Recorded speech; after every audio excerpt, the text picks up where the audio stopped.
The dust had not yet settled on her husband's grave when Louisa Wilcox realized that grief and poverty were two entirely different kinds of suffering, and that she had been handed both at once.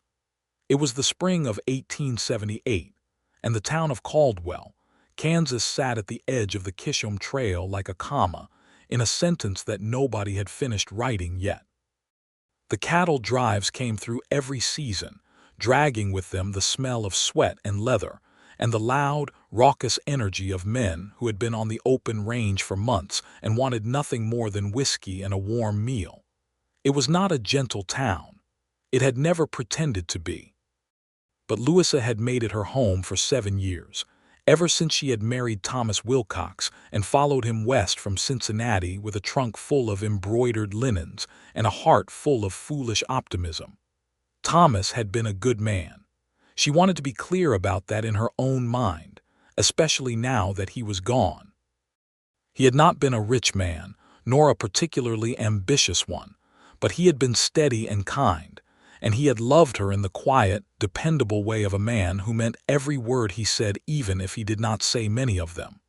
He had worked the feed store on Main Street, and he had been building them a proper house with a covered porch when the fever took him in November. Just like that. A cold that turned heavy in his chest, a doctor who came too late from Wichita, and then 3 days of watching the man she loved disappear into something small and gray before he was gone entirely. That had been 5 months ago. Now it was spring, and Louisa was 29 years old, and she had a 7-year-old son named Eddie who had inherited his father's dark eyes and his mother's stubborn chin, and she had $42 to her name, a half-finished house with a porch that would never be covered now, and a debt to the feed store's new owner that she could not pay. She had taken in sewing. She had taken in laundry. She had baked pies for the hotel on Tuesdays and Thursdays. She had done every respectable thing a woman in her position could do, and still the numbers at the end of each week made her stomach drop the way the floor had dropped out from under her heart the night Thomas died. She had Eddie, though. Eddie was everything. He was a bright, quick child with an imagination so large it seemed to need more room than their small house could provide. And so he was always running somewhere, to the creek behind the livery stable, to the yard behind the feed store where the old barn cats lived, to the wide flat plain at the edge of town, where he liked to watch the cattle drives pass in long, slow rivers of horn and hide. Louisa watched him run and felt simultaneously terrified and grateful, because his energy reminded her that life had not stopped, that it intended to go on whether or not she was ready for it. It was a Wednesday morning in late April when Eddie first complained that his chest hurt. She had dismissed it initially, because Eddie complained about things the way most 7-year-olds did, with great drama and no particular accuracy. His stomach hurt when he did not want to eat his greens. His head hurt when she asked him to sit still for his reading lesson. She had assumed the chest pain was in the same category and had told him to drink his water and go outside. But by Thursday it was worse. He was moving slowly, which was wrong. Eddie never moved slowly, and there was a sound when he breathed, not loud, but present, a faint crackling underneath each inhale that reminded her with nauseating clarity of the sound Thomas's chest had made in those last 3 days of November. She did not sleep Thursday night. By Friday morning, Eddie's face was flushed and his eyes were glassy, and when she put her hand on his forehead the heat of it made her breath catch sharply.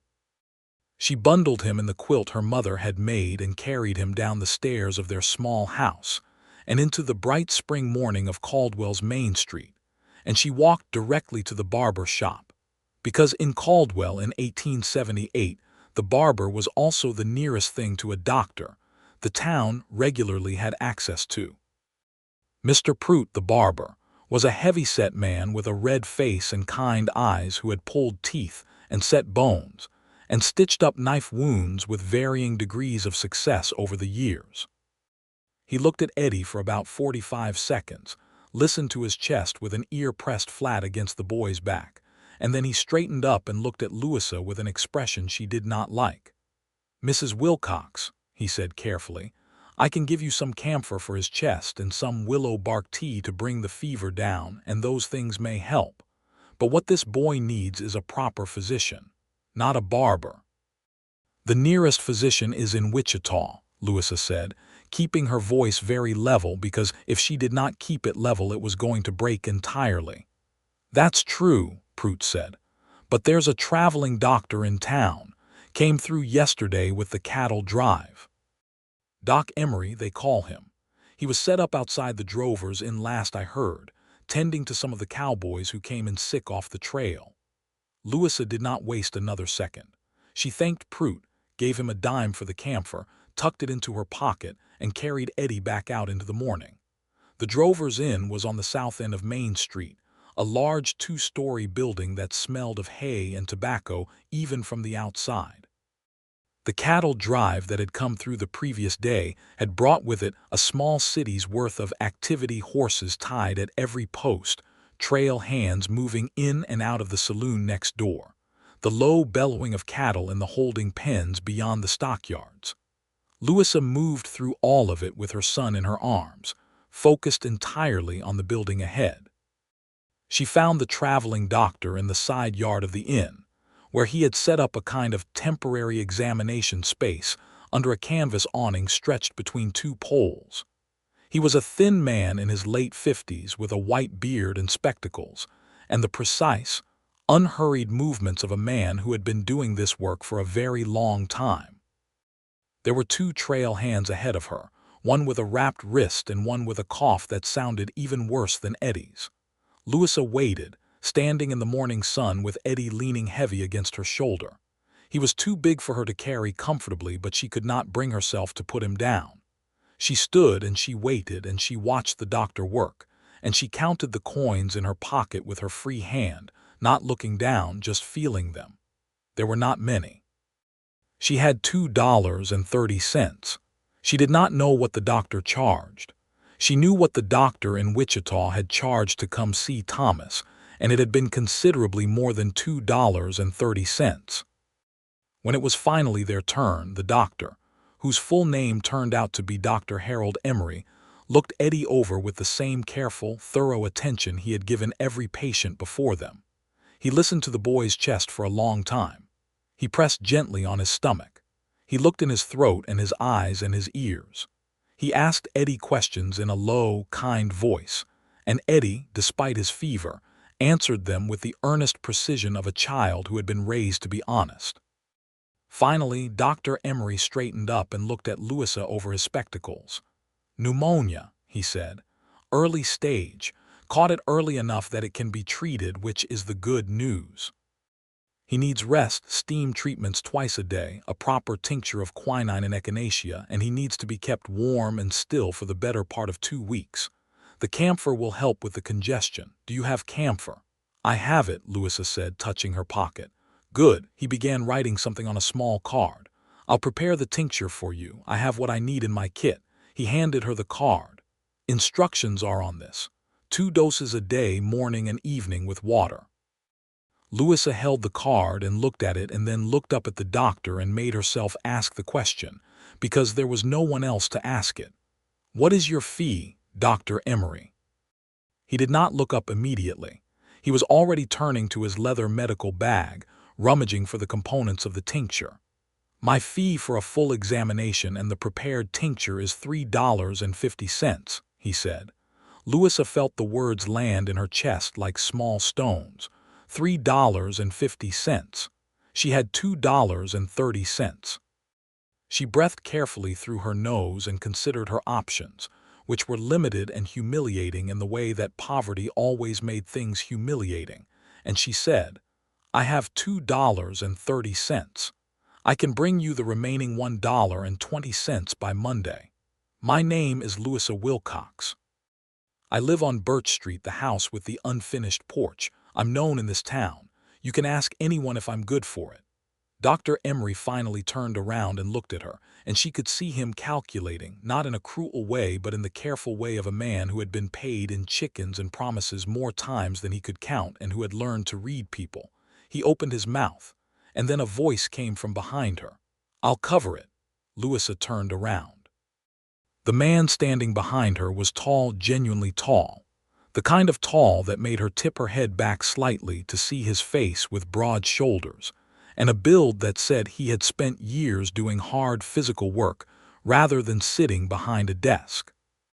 He was dressed in the working clothes of a cowboy, worn canvas trousers, a dark shirt with the sleeves rolled to the elbows, boots that had seen a great deal of trail, and a hat that had been pushed back on his head in a way that suggested he had forgotten it was there. He was probably 30, maybe a year or two either side of it, with a jaw that needed shaving and eyes that were the particular blue-gray of a Kansas sky an hour before rain. He was reaching into the pocket of his vest as he spoke, and before Louisa could process what was happening, he had produced a handful of coins and was counting them into Dr. Emery's palm with the unhurried efficiency of a man who had decided something and saw no reason to make a production of it. "$3.50, he said, and the coins were already in the doctor's hand. Dr. Emery blinked, looked at the coins, looked at the cowboy, looked at Louisa, and then nodded once and turned back to his bag. Louisa turned fully to face the man who had just done this, and she registered that she had a great many things she wanted to say and could not find the correct one. Her mouth opened. "Sir."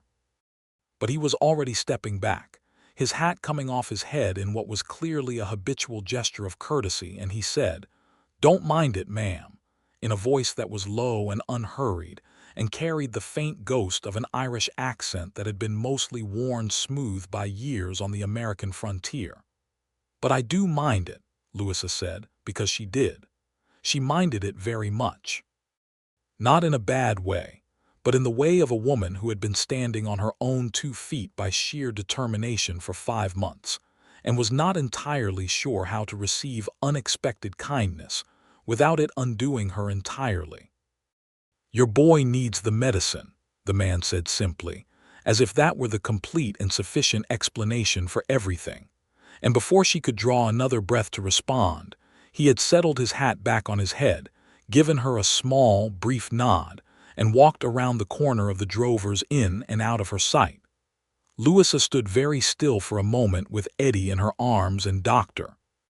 Emery's instructions in her hand, and she felt something strange and unsteady move through her, something that was partly astonishment and partly gratitude, and partly something else she could not immediately name, something that had been dormant in her for 5 months and had chosen this exact moment apparently to stir. "Do you know that man?" she asked Dr. Emery. Emery was carefully measuring liquid from a small brown bottle into a glass container. "Came through with the drive," he said. "One of the trail bosses, I believe. Malone, they call him." He glanced at her briefly. "He paid for 2 of the other men's treatments this morning as well. Seems to be his habit." Louisa looked at the corner where the man had disappeared. "Malone," she said quietly, to no one in particular. She went home with Eddie and the tincture and the instructions and the camphor, and she settled her son into his bed with the quilt pulled up to his chin, and the first dose of medicine measured carefully into a spoon, and she watched him swallow it with the trusting obedience of a sick child who has fully surrendered to being taken care of. He was asleep within the hour, breathing with that faint crackle that she intended to listen to obsessively until it was gone, and she sat beside his bed in the chair she had dragged in from the kitchen, and she folded her hands in her lap and thought about a man with blue-gray eyes and an unhurried voice who had paid $3.50 for a child he had never seen before and then walked away like it was nothing. She wanted to pay him back. That was the first and most practical thought. She did not want to be in anyone's debt, not even the debt of a kindness, because she had found that debts of kindness could be complicated in ways that financial debts were not. She also recognized, with the self-awareness that 5 months of very hard living had polished in her, that she wanted to see him again for reasons that were not entirely about the money. That recognition unsettled her considerably. She had not thought about any man in that way since Thomas, and she was not entirely sure she was ready to begin, and she pushed the thought firmly to one side and focused on the sound of Eddie breathing. The next morning, Eddie was slightly improved. Not well, not even close to well, but the fever had dropped a fraction, and he had eaten a small bowl of porridge without being coaxed, which she took as an encouraging sign. She administered the morning dose of tincture, set up the steam treatment with a pot of hot water and a towel over Eddie's head as Dr. Emery had instructed, and then she went down to the kitchen and baked 2 pies, an apple and a rhubarb, because she had promised them to the hotel, and because the act of doing something useful with her hands helped her think more clearly. While the pies were in the oven, she asked her neighbor Mrs. Hartley, a comfortable widow of 60 who had been a reliable source of practical information about Caldwell for as long as Louisa had lived there, whether she knew anything about a trail boss named Malone. Mrs. Hartley was hanging laundry on the line between their yards, and she did not look up from the sheet she was straightening. Lionel Malone, he brings drives up the Kishom Trail every season, has done for years, good reputation, doesn't drink to excess, doesn't start trouble, owns a small ranch down in Texas, I believe somewhere near Abilene, or maybe it's San Antonio. I can never remember. She glanced at Louisa then. Why do you ask? He paid the doctor's fee for Eddie yesterday, Louisa said. Mrs. Hartley paused in her sheet straightening and looked at her properly. Did he now? I want to repay him. Of course you do, Mrs. Hartley said, and there was something in her tone that Louisa chose to ignore. She went back inside and checked her pies. She delivered the pies to the hotel that afternoon and asked at the front desk of the drovers in whether a Lionel Malone was registered there. The young man behind the desk, barely old enough to shave, with the anxious expression of someone who was perpetually worried about doing his job incorrectly, confirmed that a Mr. Malone had a room, but added that he had seen him leave early that morning with the rest of the drive's outriders to settle the cattle herd in the stockyards north of town, and that they were not expected back until evening. Louisa left a note. She was good at notes. She had always expressed herself more clearly in writing than in speech, which Thomas had teased her about gently, calling her his little letter writer. She wrote in her clearest hand on a piece of paper borrowed from the front desk, Mr. Malone, you paid the doctor's fee for my son yesterday and left before I could properly thank you or arrange to repay the debt. I am in your obligations and would like to settle it. Please call at the house with the unfinished porch on Birch Street at your convenience. Respectfully, Louisa Wilcox. She folded it and left it with the young man at the desk and went home to Eddie.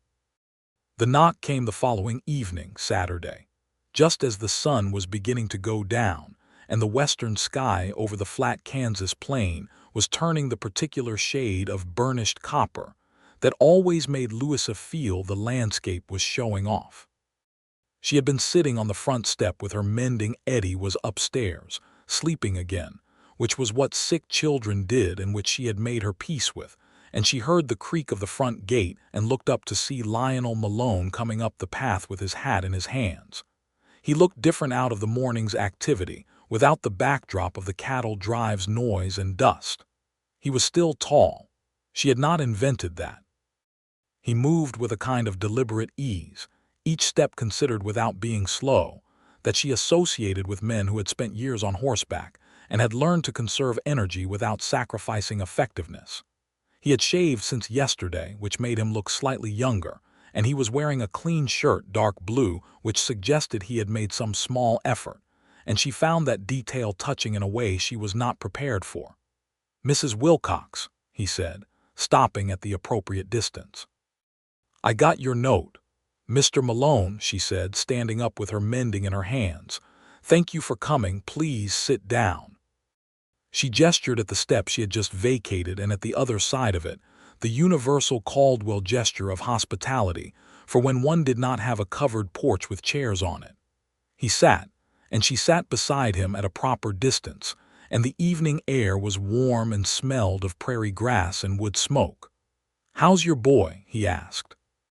Better, she said, and felt the word in her chest with a warmth that she suspected would never entirely go away, that specific relief of a mother whose child had turned the corner toward improvement. The fever is down. He's sleeping better. Another week and a half of the tincture and the steam treatments and I think he'll be quite recovered. Malone nodded. Good.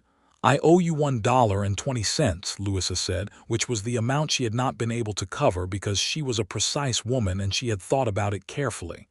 I have it here. She put her mending down and reached into her apron pocket. He shook his head. Keep it. I won't, she said pleasantly but firmly. He looked at her. The evening light was doing interesting things to the color of his eyes, warming the gray and deepening the blue, and she noticed this and made herself look at her apron pocket instead. Mrs. Wilcox, Mr. Malone, you were very kind to do what you did, and I am genuinely grateful, and I would like to thank you properly and repay the debt, and then we will both know where we stand. It is important to me. She looked up at him then, and she meant the words to be brisk and practical, but they came out with rather more feeling than she had intended, because 5 months of being proud in difficult circumstances had a way of making the moments of pride feel momentous. He held her gaze for a moment and then something shifted in his expression, a kind of recognition or respect or both, and he said, "All right," and accepted the coins. "Thank you," she said. A brief silence followed, the kind that was not uncomfortable but that was full of the awareness of two people who did not quite know yet what they were to each other. The sun continued to descend. A mockingbird in the cottonwood tree at the end of the yard began its evening performance. "Dr. Emery said you come through Caldwell every season with a drive," Louisa said eventually. "Every spring," Malone confirmed. He had put the coins in his vest pocket and was holding his hat on his knee, turning it slowly by the brim. "Sometimes in fall too, depending on the season. From Texas." "From Texas," he agreed. "I've got a small ranch outside San Antonio. About 100 head of my own cattle, a few hired hands. The trail drives are how I finance the operation while it's still getting established." He said it without embarrassment, the plain statement of a man describing his situation rather than either excusing it or inflating it. "How long have you been ranching?" 3 years. Before that I worked as a hired hand myself for about 6 years. Came over from County Clare when I was 17. A small pause. That would have been 1865. So he was 30, she calculated. Nearly the same age as herself, close enough that it removed any awkwardness on that count. She noted she was calculating this and felt faintly ridiculous. "I've been in Caldwell 7 years, she offered. "I came from Cincinnati, long way from Cincinnati. My husband thought Kansas was the future," she said. "He wasn't wrong about that, I think. He just didn't stay long enough to see much of it." She had not intended to say that last part. It had simply come out, the kind of honest statement that arrives before you have decided whether to make it. Malone looked at her. "I'm sorry," he said, and it was not the reflexive condolence that people offered when they felt they ought to say something. It had the weight of a man who understood what loss was, in some specific rather than general way. "Thank you," she said. And then, because she felt the balance of the conversation tipping toward a grief that was real but that she did not want to become the whole of this particular evening. "Have you eaten? I have soup on the stove. It's nothing elaborate, but it's hot, and it seems the least I can do." He looked slightly surprised, and then pleased in the way of a man who had not been offered a home-cooked meal in some time. "I wouldn't want to impose." "You've already imposed yourself very generously in my favor," she said. "Soup is the smallest possible return." He smiled then for the first time, and it changed his face entirely. A real smile, not the polite version, wide enough to produce a single crease along his left cheek, and Louisa thought, with a startled clarity that she immediately filed away to examine later. There it is. The kitchen was warm from the stove, and they sat across from each other at the small table while the soup steamed in the bowls, and the evening settled into night outside the window. Louisa had set out bread and butter alongside the soup, because she had been raised to do the thing properly or not at all, and Malone ate with the appetite of a man who had been living on trail food for weeks, but with the manners of someone who had learned to use a table correctly even if he did not always have one. They talked. It surprised her how easy it was. Easier than she had expected. Easier than most conversations had been for 5 months. Because most conversations in Caldwell lately were either about her situation in a way that made her feel pitied or about things she had no interest in. Malone talked about the trail, about the cattle and the men who drove them, about the landscape of Texas and the particular quality of light on the hill country in the early morning. He talked about his ranch with an affection that was almost shy, the way people talked about things they loved, but were afraid to love too loudly in case the loving made them vulnerable. He asked her questions about Cincinnati, about Thomas and the feed store, about the life she had built here, and he listened to the answers with the complete attention of a man who was genuinely interested rather than merely waiting for his turn to speak again. At one point, Eddie called from upstairs, not in distress but simply in the way of a child who has woken in the night and wants to know the world is still there, and Louisa excused herself and went up and gave him water and checked his forehead. Still warm but not burning, better, and tucked the quilt more firmly and listened to him breathe. And the crackling was still there but quieter than yesterday, definitely quieter. And she pressed her lips to his forehead and said, "Sleep, my love." And he did. When she came back down, she half expected to find the kitchen empty, to find that Malone had taken the opportunity of her absence to leave politely, which would have been the sensible thing to do. But he was still there. He had refilled both their cups with the coffee she had made, and he was sitting with his elbows on the table and his chin resting on one fist, looking at the window with an expression she could not quite read. He looked up when she came in and said, "Is he all right?" "He's fine," she said, sitting back down. "He does that. He wakes up to check that I'm still here." She smiled slightly. "I understand the impulse." Malone looked at her for a moment and then looked down at his coffee cup. "He's lucky to have you," he said, quietly enough that she was not entirely sure he had meant to say it out loud. She did not know what to say to that, so she said nothing, and they sat together in the warm kitchen while the night deepened around the small house on Birch Street. He left at a decent hour, thanking her for the soup with a formality that sat amusingly against the ease of the evening they had just spent, and at the door he put his hat on and said, "The drive won't be moving on for a few days yet. The cattle need rest before the last push to Abilene." He paused. "If it would be agreeable, I'd like to look in on the boy tomorrow, make sure he's improving." Louisa looked at him in the doorway, the night air coming cool over his shoulder, and she said, "I think that would be very agreeable, Mr. Malone." He came the next day, Sunday, in the late morning. He brought with him a small paper bag of hard candies from the general store, which he had apparently gone to specifically, because she had not sent him for anything, and which he produced from his coat pocket with a self-consciousness that was completely at odds with his usual settled demeanor, saying only, "For the boy," and placing them on the kitchen table. She brought him upstairs to see Eddie, which in retrospect was either entirely natural or deeply significant, and she watched her son regard this tall stranger with the frank assessment that children applied to new people, measuring them for trustworthiness the way horses did, on some instinct that adults had learned to suppress. "Mama said you paid for my medicine," Eddie said. "I did," Malone said simply. Eddie considered this. "Why?" "Because you needed it and I had the money." Eddie appeared to find this satisfactory. He accepted 2 of the hard candies and asked Malone with great seriousness whether he had ever ridden a horse that was also mean, and the conversation that followed conducted with Eddie propped up importantly against his pillows covered mean horses, the best way to approach a spooked steer, the various personalities of cattle as a species.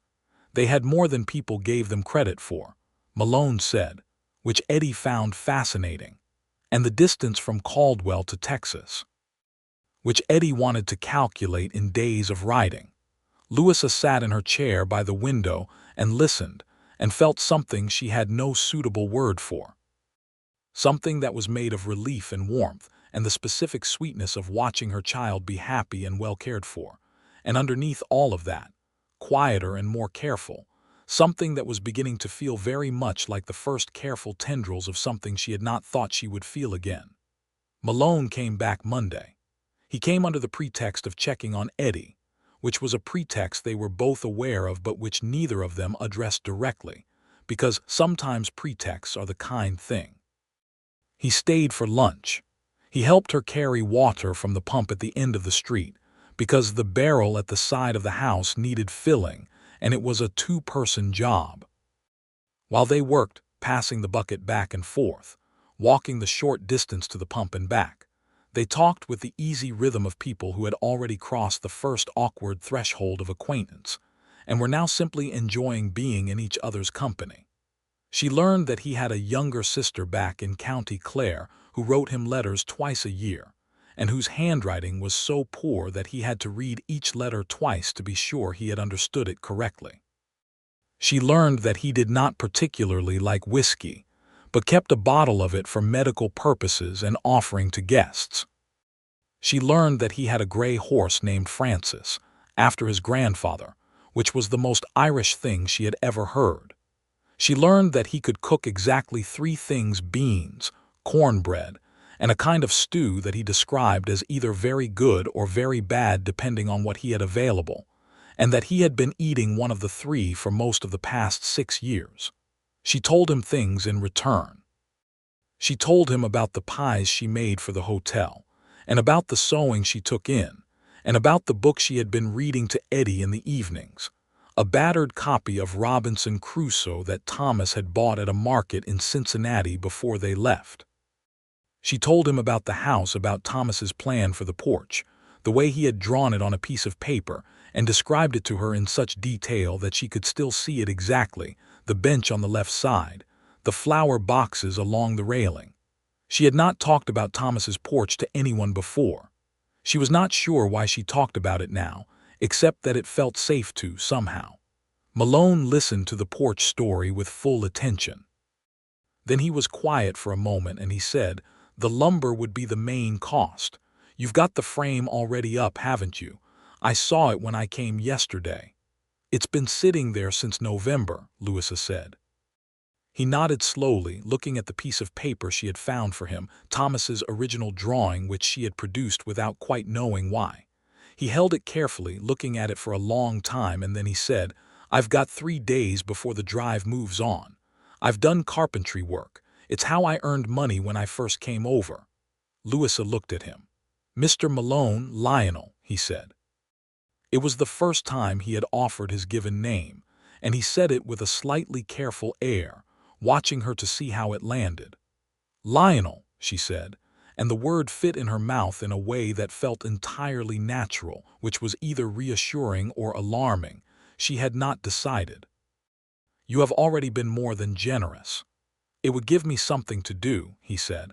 3 days in Caldwell with no work is 3 days of men at the saloon making bad decisions. I'd rather be useful." He held up Thomas's drawing. "And this is a good porch." She looked at the drawing in his hands, and then she looked at him and she thought about Thomas, who had also been a man who liked to be useful, who had also had large hands and a steady manner, and had thought a covered porch was worth planning carefully and building well. And she thought, Thomas would have liked this man. That thought did not hurt the way she had feared it might. It felt, instead, like a kind of permission. "All right," she said, "but you'll eat here while you work. Every meal. That's my condition."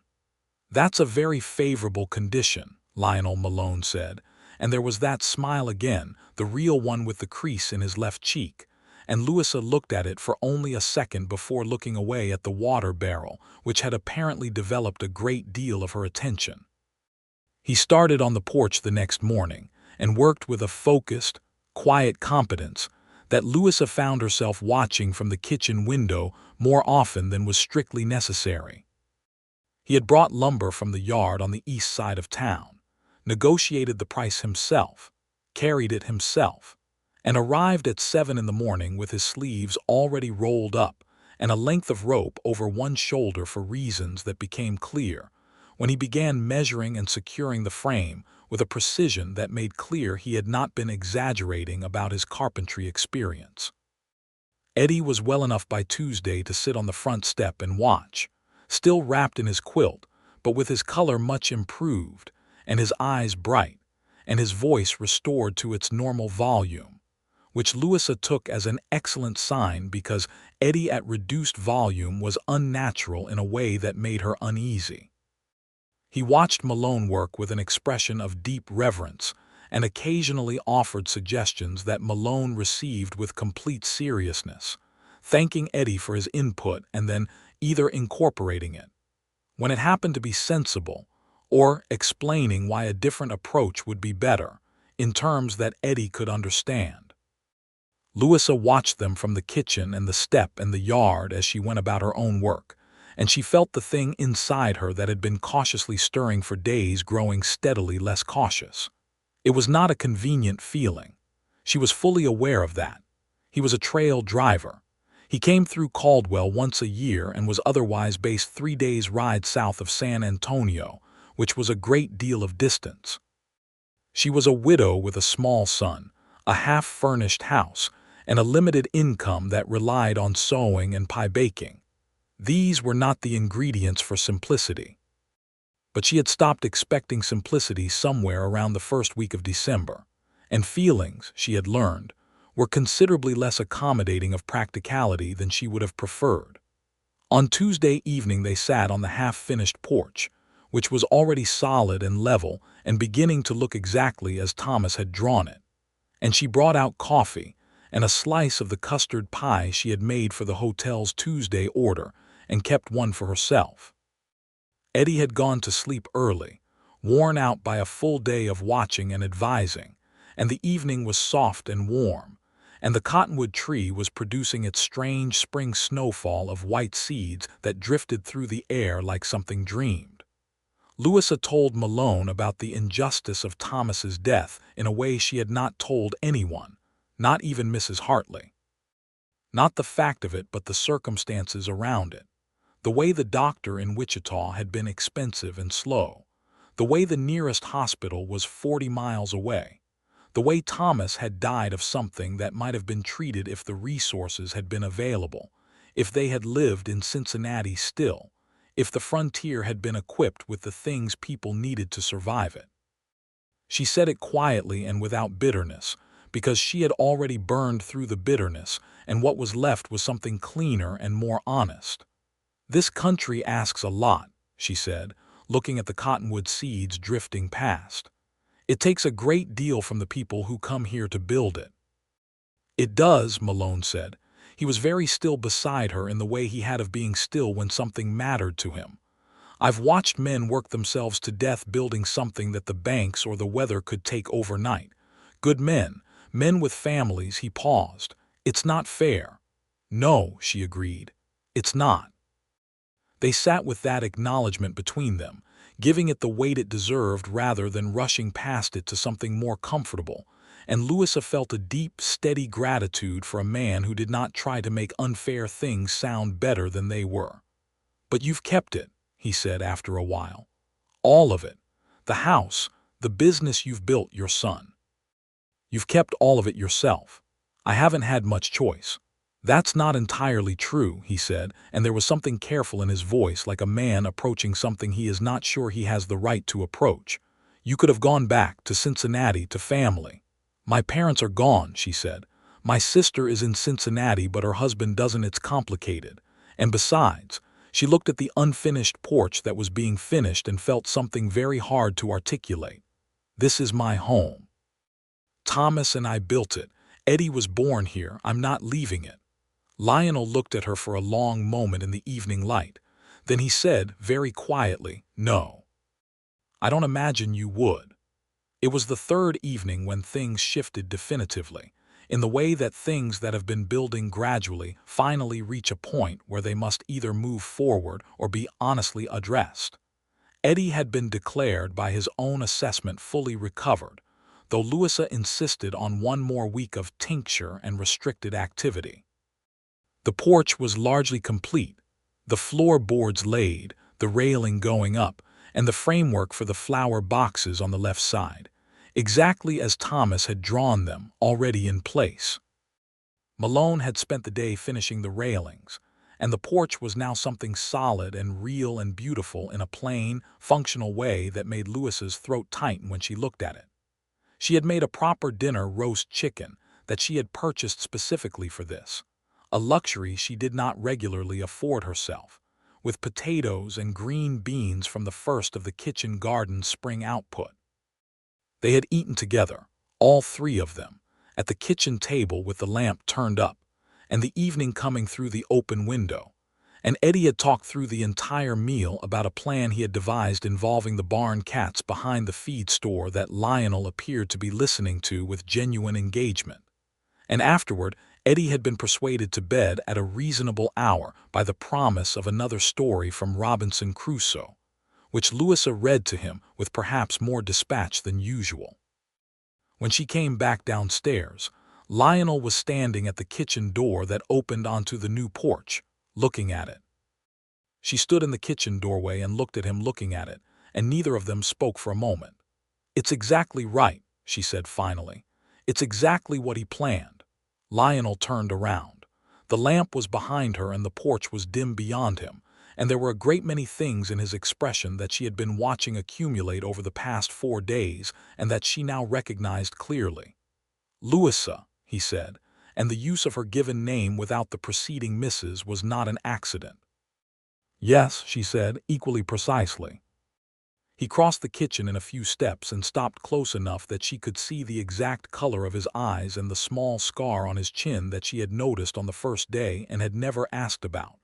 He was holding his hat in his hands again, which she had come to recognize as his habitual mode of being serious. "I have to move the drive out Friday morning," he said. "That doesn't leave much time." "For what?" she asked, though she knew. "For me to tell you honestly that I have thought about very little else but you for the past 4 days," he said. "And that I understand entirely if that is premature or unwelcome or both, and that I won't push it any further than you want it pushed. But I also will not leave without having said it, because I'm not 17 anymore, and I know what it means when something feels like this." Louisa looked at him for a long moment. The lamp was warm behind her, and the new porch boards smelled of cut wood, and the night air outside was full of the sounds of a cattle town settling into evening. "I'm not a simple situation," she said.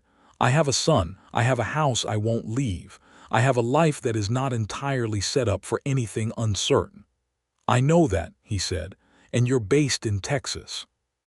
"I know that too." "Then what are you proposing?" she asked very directly, because she was a direct woman and she had been through enough not to have time for anything else. He was quiet for a moment, and she could see him working through it the way an honest man worked through something he had been thinking about but had not yet fully articulated. "I'm proposing that I come back," he said, "in the fall, and that between now and then I write you letters if you'll write me back. And that when I come back we figure out what the shape of the thing is." He paused. "I know that's not a neat answer. I'm sorry it isn't neater." "I prefer honest to neat," Louisa said. And then, because she had decided, which was how she did most things once she had decided entirely and without reservation, "I'll write to you, and I'll be here when you come back." He looked at her, and the expression on his face was so unguarded and genuine that she felt it land somewhere central in her chest. "Good," he said, "just that, good." She went upstairs and came back down with paper and an envelope and wrote down her full address, which she handed to him, and he folded it carefully and put it in the breast pocket of his shirt, which was, she thought, a good place for an address. He left shortly after, and at the front door on the new porch that smelled of fresh lumber and promise, he put his hat on and he said, "Thank you for the soup, and the chicken, and the coffee." "Thank you for the porch," she said, "and the medicine," and she stopped because the list was getting too long to itemize. "Thank you," she said simply. He looked at her one more time, the way a person looked at something they wanted to remember accurately.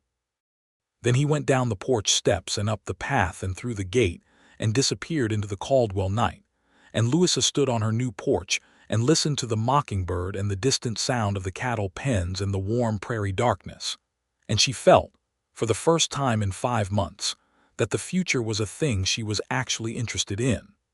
The letter came 3 weeks after the drive moved on a Wednesday morning in late May, delivered by the post rider from Wichita. It was written in a hand that was clear and deliberate, the kind of writing that takes effort because the writer is more comfortable with reins than with pens, and it was 2 full pages, which was more than she had expected and made her smile before she had even read a word. He wrote about the drive, the last push from Caldwell to Abilene, the cattle delivered without significant incident, one steer that had made a nuisance of itself for 3 solid days and been unanimously christened an unflattering name by the entire crew. He wrote about the ride back south, through the Flint Hills and then down into Oklahoma territory and across the Red River and into Texas. And he wrote about the landscape with the same understated affection he had for it in speech, finding the words for things like the way the hill country looked after rain and the particular sound of wind through mesquite that he said he had tried to describe to his sister in one of her twice-yearly letters and failed completely. At the end of the second page, after a passage about the ranch and the progress of a fence line that had needed mending for 2 years, he wrote, "I think about Caldwell with more consistency than is perhaps rational for a man who was only there 4 days.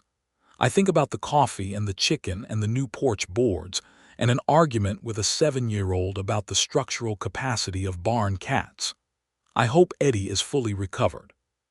She wrote back immediately, 4 pages, which was probably too many, but she committed to them fully.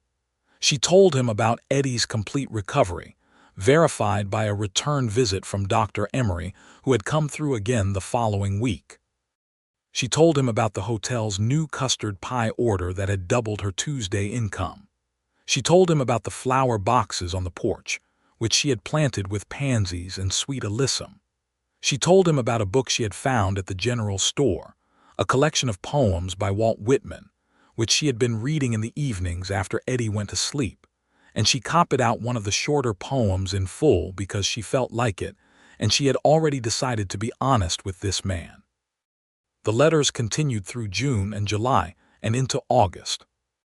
They came every 2 to 3 weeks, crossing each other on the trail sometimes so that references arrived slightly out of order, which gave their correspondence the pleasingly tangled quality of 2 people talking quickly. He wrote about the ranch, the new calf born in June, a particularly good crop of hay, the ongoing battle with a family of raccoons that had decided the barn was theirs by right.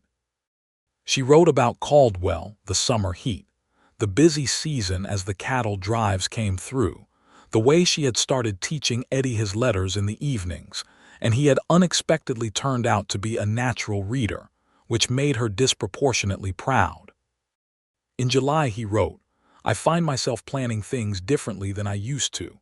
I keep thinking about the size of the house. It wasn't a complaint, just an observation. I mention it because I think you deserve to know the general direction of my thinking." She read that letter several times and then put it in the box under her bed where she kept things she wanted to keep, and she wrote back, "I have also been thinking about directions.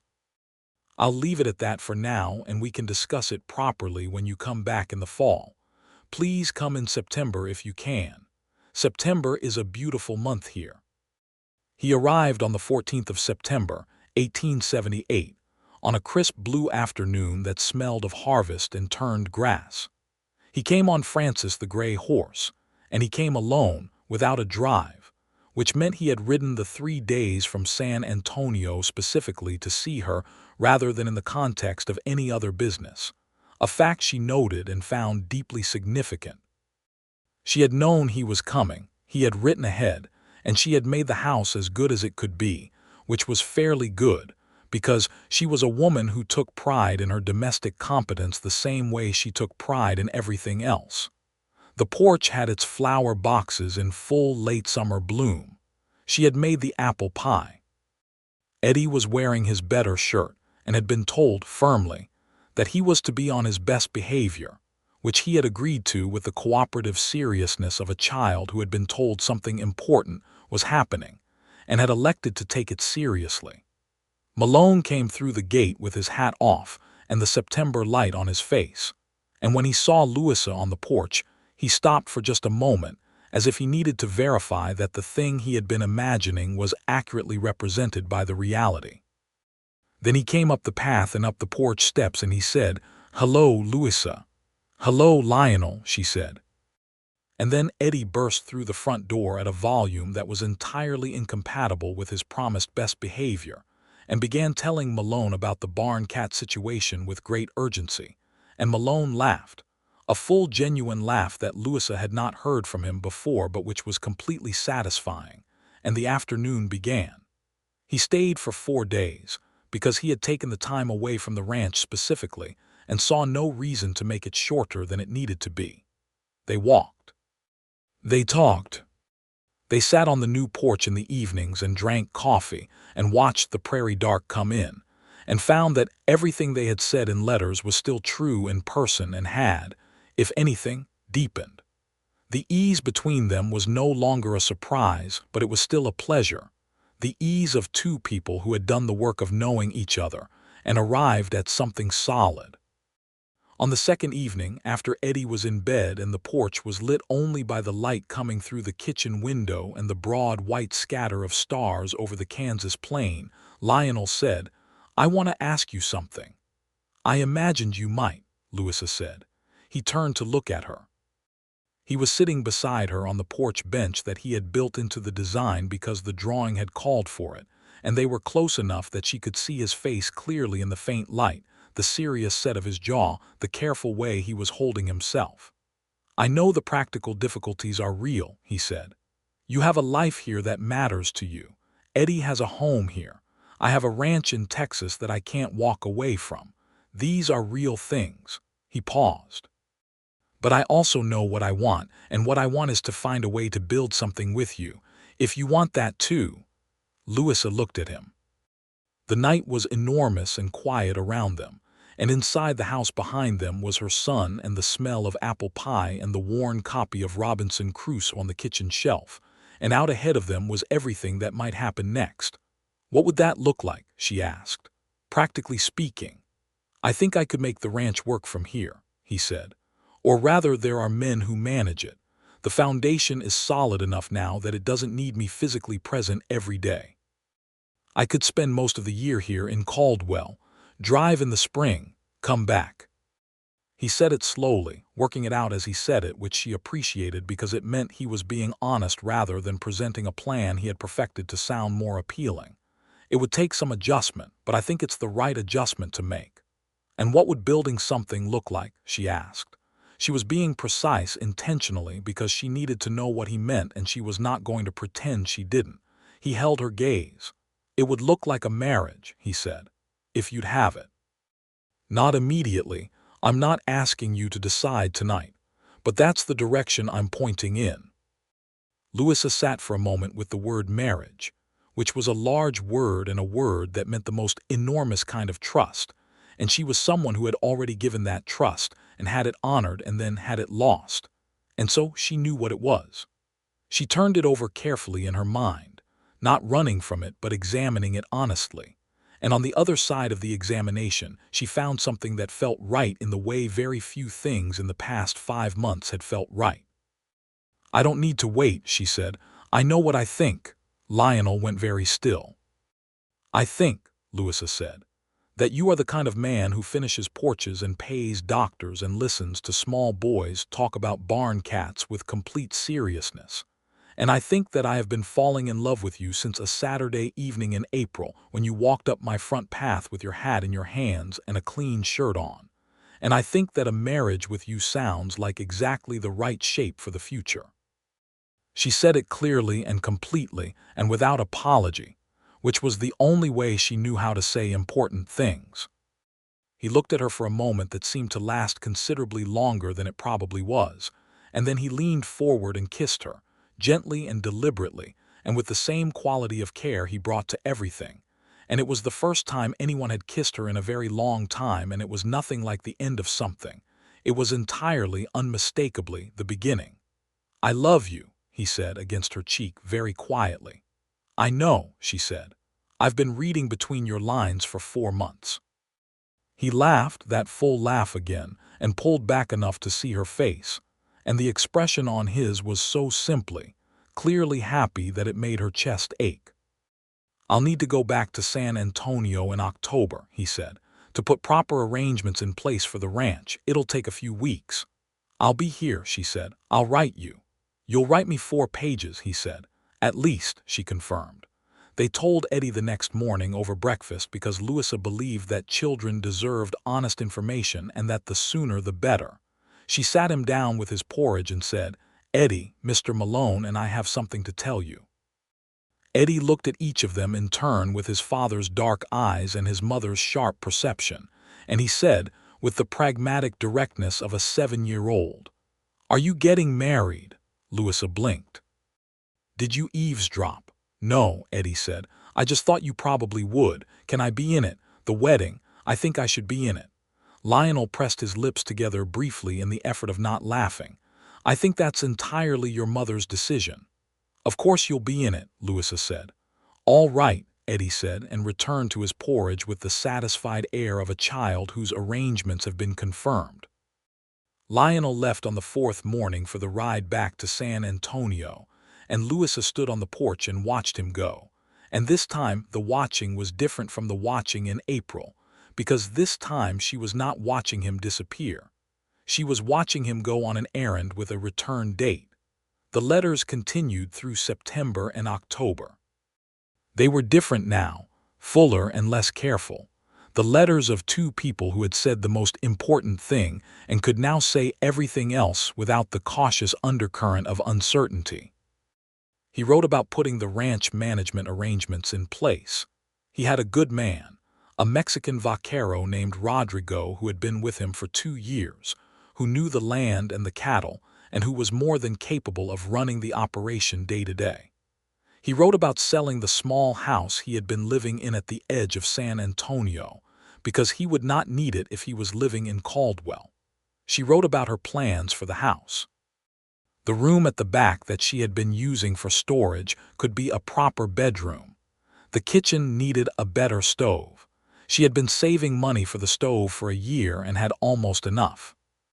He arrived back in Caldwell in November, 1 year and 2 weeks after Thomas had died, which was a timing that she had thought about but had decided was not an obstacle, because life did not wait tidily for anniversaries to pass before presenting itself.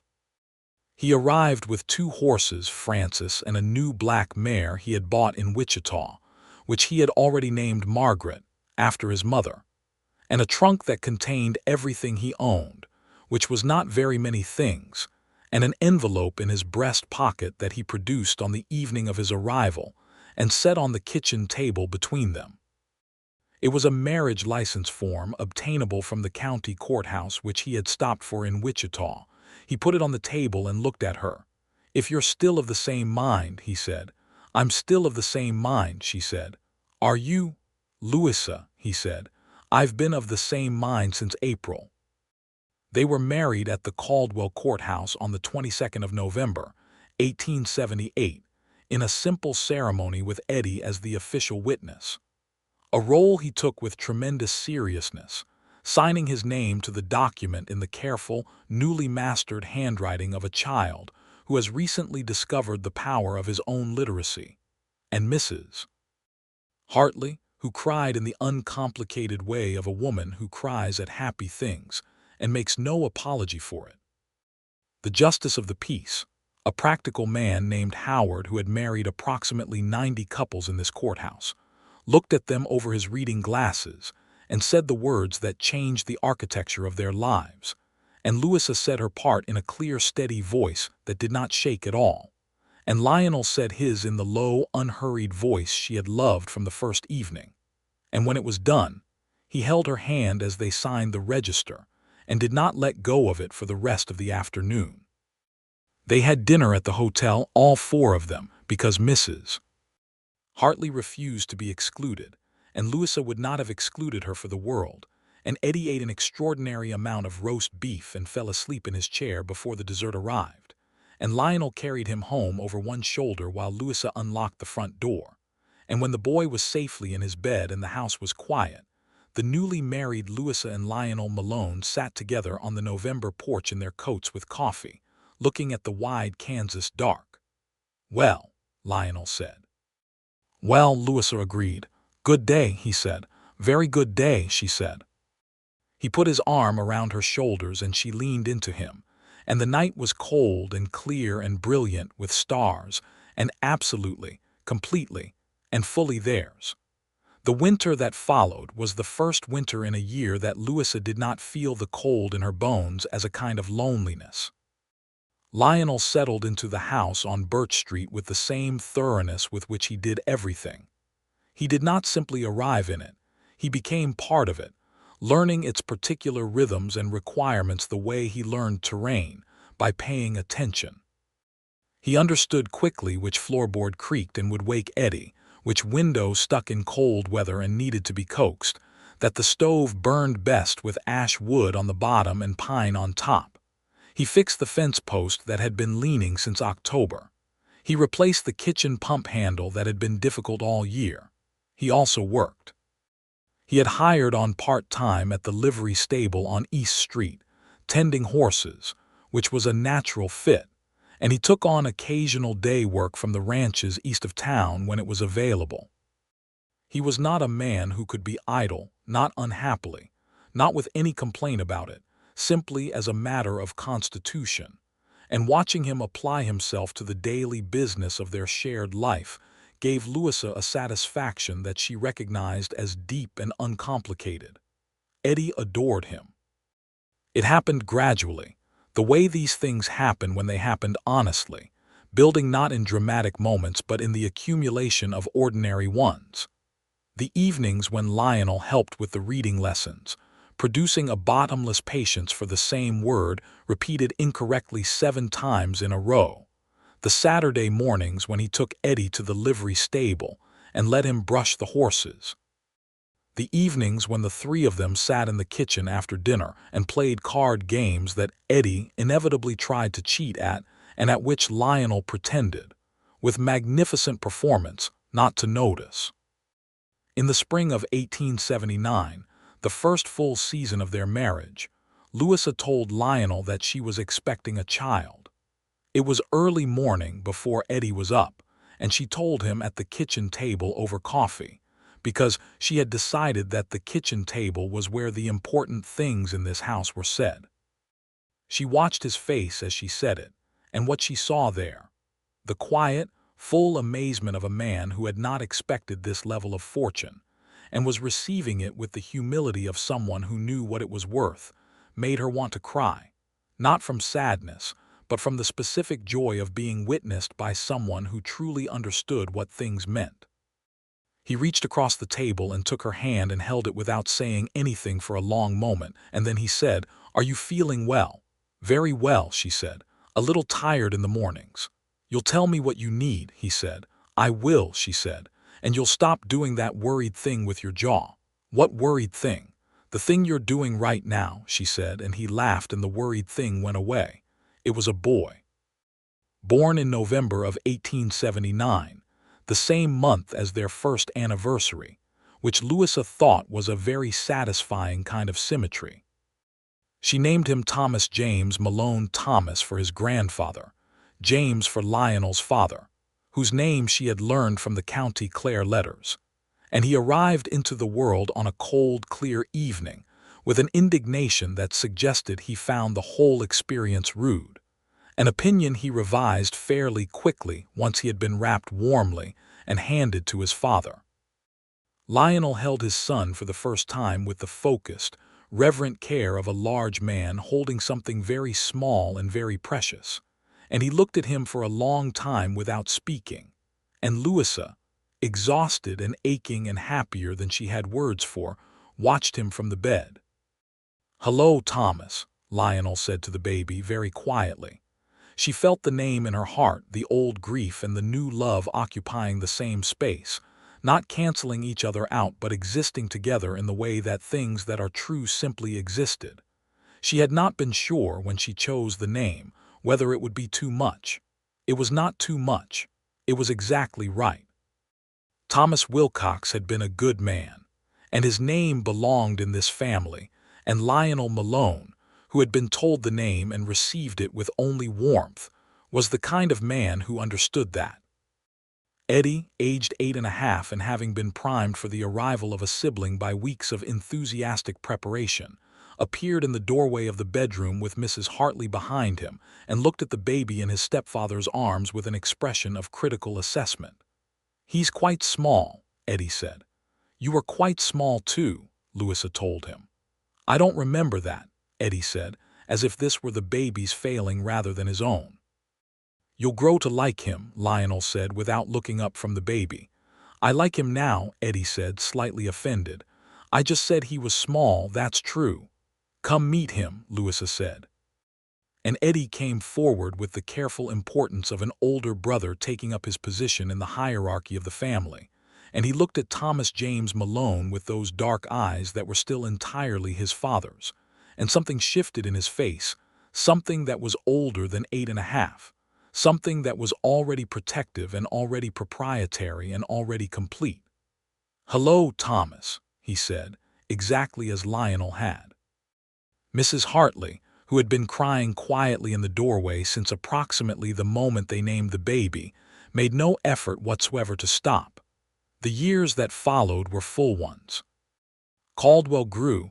It was a town with the energy of a place that knew it was becoming something, that the cattle trade and the railroad and the hard labor of the people who had chosen this particular piece of plains were making into a real and lasting thing. The house on Birch Street grew with it. Lionel added 2 rooms onto the back. He did the work himself, mostly, with help from a neighbor who was equally skilled with a saw. And the kitchen got the better stove that Louisa had been saving for, installed properly with a new flue that actually drew the smoke away, which was a luxury she appreciated every cold morning of every winter thereafter. The sewing and the pies did not stop entirely, because Louisa was not a woman who gave up her own industry simply because she no longer strictly needed it, but they became things she chose rather than things she had to do, which was a different quality of work entirely. She started teaching, informally at first, then more formally as the small Caldwell schoolroom needed someone who could take younger students through their letters and numbers. It suited her. She was good at it, with the direct warmth that children responded to, and by 1881 she was a regular fixture at the schoolhouse 3 mornings a week. Lionel continued to drive cattle north in the spring. It was 2 weeks away each season, sometimes 3, and these weeks were the only difficult part of the year. She wrote him letters even for 2 weeks, because it was a habit neither of them had ever dropped, and he brought them back with him in his breast pocket, unread until the evenings of the drive when he would sit by the fire with the cattle quiet around them, and read them by the light of whatever lamp or moon was available.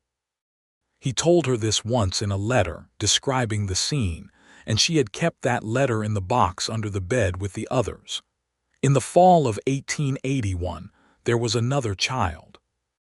A daughter this time, a girl who came into the world with considerably more composure than Thomas had, looking around at everything with a calm, alert attention that made the doctor's assistant laugh, and say she already looked like she was taking inventory. They named her Clara Frances Malone, Clara for Louisa's mother, Frances for the horse, which was Lionel's suggestion, and which he made with a perfectly serious face that made Louisa laugh so hard she had to put the baby down. "I'm not naming my daughter after a horse," she said. "It's a good name," he said. "Francis is a saint's name. Francis is a man's name and a horse's name. Francis is different. The principle stands." "The principle is absurd," she said, still laughing. "But fine. Francis." Clara Frances it was, and she grew up to be a child of remarkable practical intelligence and a stubbornness that clearly came from both parents in equal and compounding measure. Eddie, by the time his sister arrived, was 11, and he had begun his transformation from the energetic, barn-cat-planning child of 7 into something more complex and interesting. A boy who read everything he could get his hands on, who was beginning to think about what the world outside Caldwell might contain, who asked Lionel questions about Texas and the trail and the broader geography of the West, with the focused appetite of someone who was already mentally mapping his future.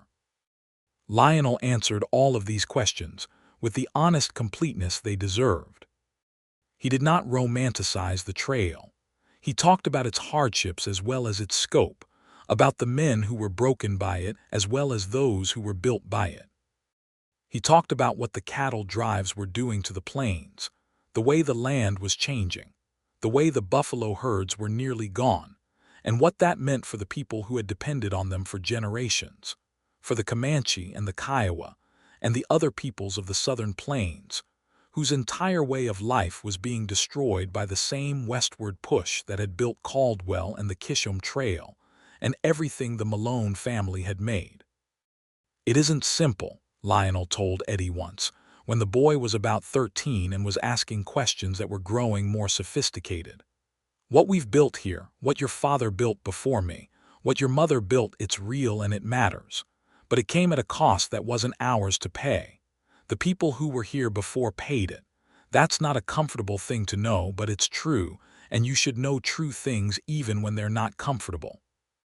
Eddie had looked at him for a long time after that, and Louisa, who had been listening from the kitchen, had felt a pride in her husband that had nothing to do with romance and everything to do with the kind of man he was. The spring cattle drive of 1882 brought with it a complication that Lionel had not entirely anticipated.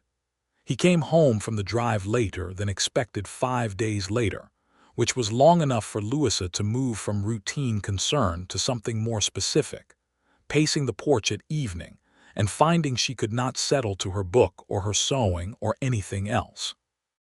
He had been delayed by trouble with one of the trail hands, a young man named Curtis who had gotten into a dispute with a cattle buyer in Abilene that had turned physical, and Lionel, as trail boss, had been responsible for sorting out the legal and financial consequences, which had taken several days longer than it should have. He arrived home looking tired in a way that was more than physical, and Louisa made him coffee and sat him down and listened to the whole story, and at the end of it he said, "Curtis is 22 years old. He's got no family, no money, and no particular direction. I've been thinking about the ranch, whether there might be a place for him there."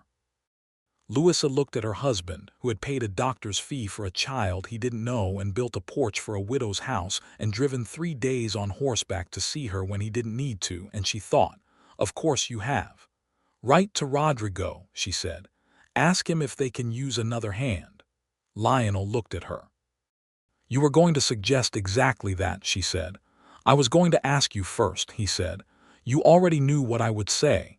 He smiled, the real smile, the one with the crease in his left cheek that she had been in love with for 4 years. "I did," he admitted. By 1883, the house on Birch Street was full in all the ways a house could be full, with people and noise and laughter and argument, and the particular warm, complicated mess of a family that had been assembled from pieces that fit together because they chose to, not because they had been made that way. Thomas was nearly 4 and had developed strong opinions about horses, which he communicated loudly and at length to anyone who would listen. Clara was 2 and had already figured out how to charm Eddie into doing things he should not do on her behalf, a skill that Louisa recognized as her own and greeted with equal parts amusement and concern. Eddie was 13, serious and quick, and already taller than Louisa, and he had announced that he wanted to study medicine. Not because of anything dramatic, not in any grand speech. He had simply said it over dinner one evening, with the matter-of-fact certainty of someone who had been thinking about something long enough to be sure. He said he had been thinking about it since he was sick that spring when he was 7, since Dr. Emery had come through Caldwell and made him better. He wanted to do that. He wanted to be the thing that a place like Caldwell needed and did not always have. Louisa had looked at her son across the table and felt something move through her that she could not have named in any single word, something made of Thomas Wilcox and of grief and of time and of this boy who had grown in it and through it and come out the other side with this clear, purposeful direction. Then you'll study medicine, she said. There's a college in Lawrence, Eddie said. He had already looked into it. The University of Kansas. They'll have a medical program eventually. For now there's science and Eddie, Lionel said quietly. Your mother said yes. Eddie stopped, looked at Lionel, then at his mother. Oh, he said. Right, yes. Lionel reached over and topped up Eddie's coffee, which the boy had recently begun drinking with great ceremony and which they all pretended not to notice was mostly milk. We'll figure out the money, he said. We will, Louisa agreed. They did figure it out over the following 2 years, through careful saving and a transaction Lionel made with a cattle buyer in San Antonio that brought in more than expected. And in the fall of 1885, Eddie Wilcox, who had kept his father's name because it was his father's name and always would be, boarded the train to Lawrence with a trunk and a letter of introduction and a mother who kept her composure until the train was out of sight, and then cried all the way home, happily, into Lionel's shoulder. The house was quieter after Eddie left, though not quiet, because Thomas at 6 had more than enough energy to compensate for any reduction in household volume, and Clara at 4 had mastered the art of the strategic wail and deployed it thoughtfully. It was in the fall of 1885, with Eddie away at school and the children settled and the house orderly, and the autumn coming in gold and clear over the Kansas plain, that Louisa sat on her porch one evening, the porch with its flower boxes and its bench on the left side, exactly as Thomas Wilcox had drawn it 7 years ago and Lionel Malone had built it, and thought, in the way she sometimes did now, about the full shape of the life she had arrived at. She had been a widow at 29 with $42 and a sick child, and a debt she could not pay. She had been standing in a dusty side yard in April, and a stranger had paid $3.50 and walked away before she could turn around, and she had gone home with her son and the medicine and the strange stirring of something she had not expected, and none of that had seemed at the time like the beginning of everything. But it had been. It always had been. Lionel came out onto the porch with 2 cups of coffee and sat down beside her, the way he had sat beside her on this same porch almost every evening for 7 years, and handed her a cup, and looked at the same piece of evening she was looking at.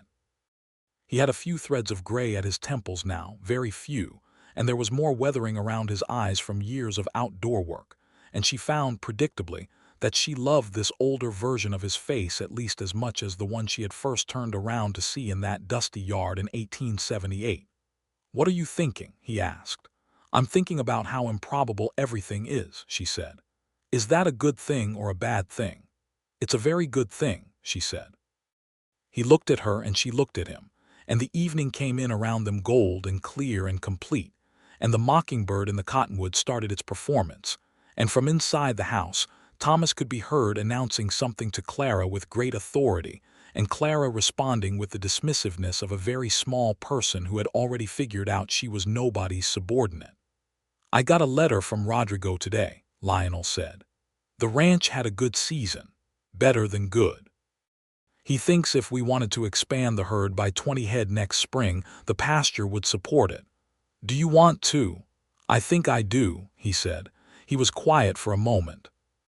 "I've been thinking about going down in March, just for 2 weeks. Rodrigo wants to show me some fencing work that needs a decision made on site." "Take Thomas," Louisa said. Lionel looked at her. "He's 6. 6 is old enough to see a real working ranch," she said. "He's been talking about horses since he could talk. Take him. He'll never stop talking about it, but at least he'll have something real to talk about." Lionel considered this. "He'd like that," he admitted. "He would love it," Louisa said. "And you'd like having him there." "I would," Lionel said, with the simple honesty that had always been the thing she loved most about how he spoke. He reached over and took her hand the way he had taken it at the courthouse register 7 years ago and held it with the easy certainty of long familiarity. "I want another child," she said. He turned to look at her. She looked back at him, steady and clear. "Do you?" he said. "I do. I've been thinking about it for a while." She paused. "Clara is 4. It seems like the right time." He was quiet for a moment, not hesitating. She could read the difference, but simply taking the thing in with the full attention he gave to things that mattered. Then he smiled, the real smile, and said, "I think that's a fine idea." "Good," she said. She leaned against him and he put his arm around her, and the evening finished its golden descent into the wide, full, perfectly ordinary dark. The children's voices came through the window. The stars arrived in their usual order over the Kansas plain. The cattle were quiet in the stockyards at the south end of town, and somewhere at the north end, the last cattle drive of the season was making its way in from the trail with the sound of hooves and low calls, and the particular percussion of a long journey ending. Louisa sat on the porch Thomas Wilcox had planned and Lionel Malone had built, beside the man she had fallen in love with over a doctor's fee and a bowl of soup, and she felt, not happiness precisely, which was too thin a word for it, she felt rightness. The deep settled rightness of a life that had been broken and rebuilt and was now, in all its particular and improbable shape, exactly what it was supposed to be. In the spring of 1886, she wrote Eddie in Lawrence to tell him about the baby that was coming. He wrote back promptly, which he always did, a long and medically precise letter about prenatal care that made both Louisa and Lionel laugh until they had to stop reading and start again. He was in his second year at the university and doing well, and his letters home were increasingly full of the language of medicine and science, but also still full of Eddie, his particular humor, his indignation at things that were wrong, his questions about Thomas and Clara and the ranch, his careful inquiry in every letter whether Malone was taking care of himself, not just everyone else. The baby arrived in August of 1886, on a hot, still night that smelled of late summer and dry grass. Another boy. He was calm from the first moment, looking around with wide, alert eyes that seemed to already find everything interesting, and when they asked Thomas and Clara what the baby's name should be, a family tradition that Louisa had established, because she found that children's naming instincts were entertainingly unpredictable and occasionally correct. Thomas said Francis, after the horse, with complete confidence, and Clara, aged 5 and already well advanced in the art of getting her own way, said she wanted to name him Lion because of Papa and because lions were her favorite thing. Louisa looked at Lionel. "Leo," he said, "Leo James Malone, after my father and after absolutely no horse." "Leo," Louisa said, and looked at her new son and said it again. "Leo." Leo James Malone opened his eyes a little wider, as if he was considering the name and had decided it would do. Thomas accepted this verdict with the magnanimity of a 7-year-old who had at least gotten the first syllable. Clara claimed it had been her idea entirely, which was not entirely inaccurate, and the house on Birch Street made room, as it always had, as all good houses did, for one more.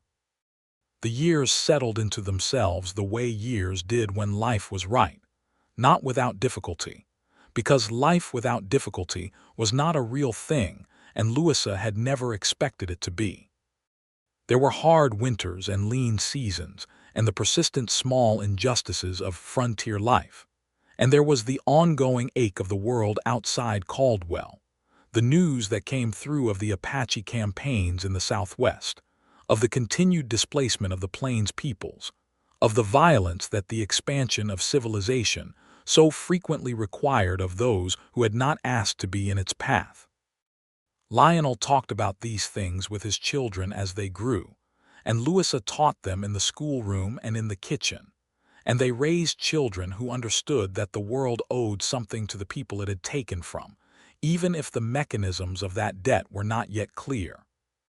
But the house was warm and the porch was solid and the flower boxes came back every spring, and Lionel Malone drove his cattle north every spring and came home every spring, and the letters continued even when he was only gone 2 weeks because some habits were too good to break.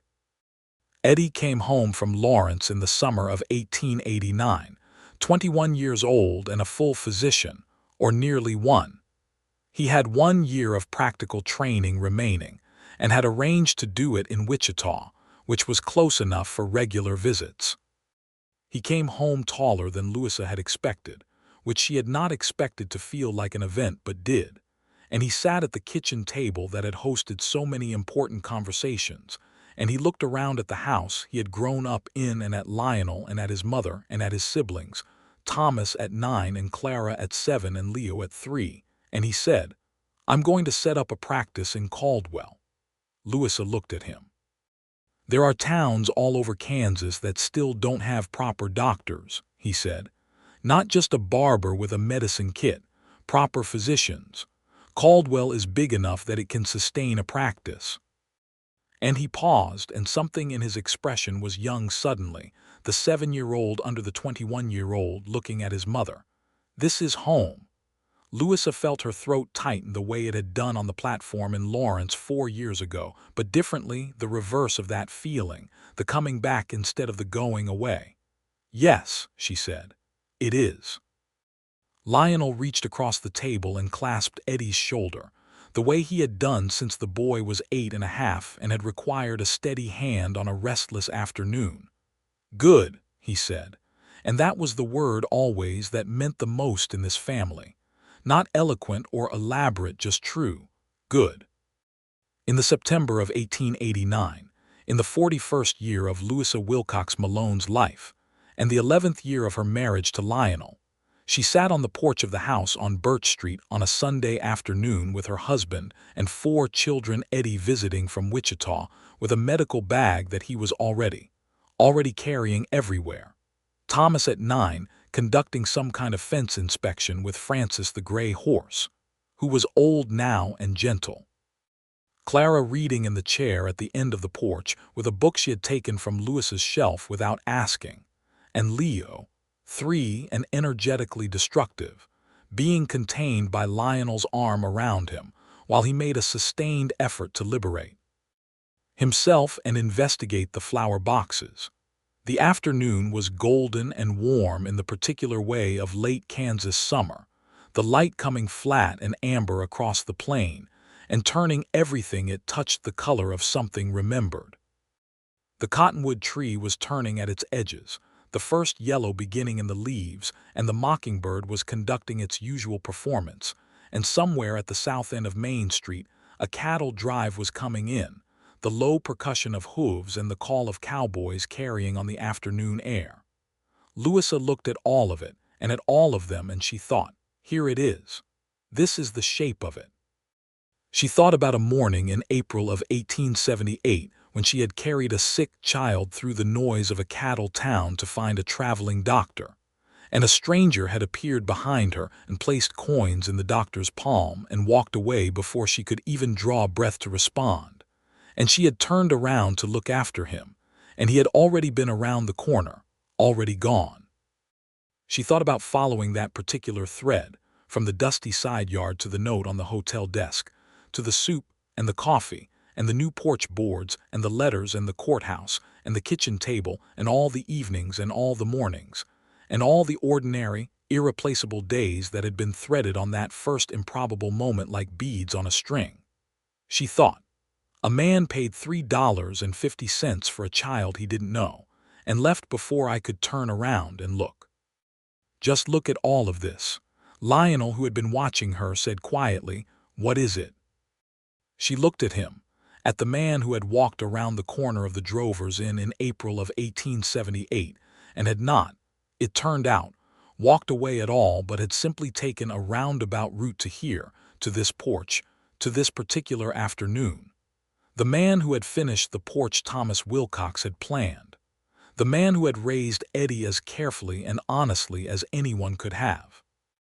The man who held her hand and told true things and laughed with his whole face and wrote her letters even when he was only 2 weeks away. "Nothing," she said. "Everything."